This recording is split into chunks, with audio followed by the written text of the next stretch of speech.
showing its naval power, sending a message. This is a drill, but Iran is warning if the West imposes sanctions on its oil industry, it's going to close down the Strait of Hormuz. Closing the Strait of Hormuz for the armed forces of the Islamic Republic of Iran is very easy. It's a capability that has been built initially into our naval forces' abilities. This is one of the most economically crucial pieces of water in the world. 15 million barrels of oil pass through the Strait of Hormuz every day. That's roughly 90% of all oil exports from the Gulf region, including the United Arab Emirates, Kuwait and Iraq, as well as all of Qatar's liquefied natural gas.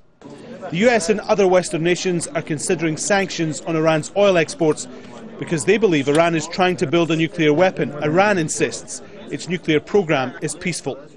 One of Iran's 12 vice presidents says sanctions will mean closure. If they impose sanctions on Iran's oil, not even a drop of oil will be allowed through the Strait of Hormuz. We take no interest in animosity and hostility. Our belief is in friendship and brotherhood, but the West will not end its anti-Iran scheming. While the US State Department has sought to play down the Iranian threat, the US Navy's Fifth Fleet based in the Gulf area has issued its own warning statement. The free flow of goods and services through the Strait of Hormuz is vital to regional and global prosperity. Anyone who threatens to disrupt freedom of navigation in an international strait is clearly outside the community of nations. Any disruption will not be tolerated. Iran's threatened to close the strait in the past, but that would also impact Iranian oil revenues. One analyst says if the country's oil industry is sanctioned, it has less to lose.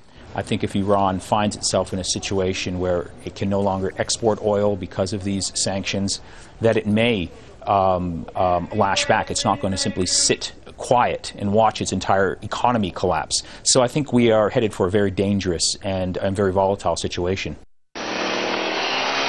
Iranian's foreign ministry said a week ago closing the strait is not part of the plan. Oil prices have actually been falling, meaning the markets see this as a threat for the moment, rather than the start of something more serious. Alan Fisher, Al Jazeera, Washington.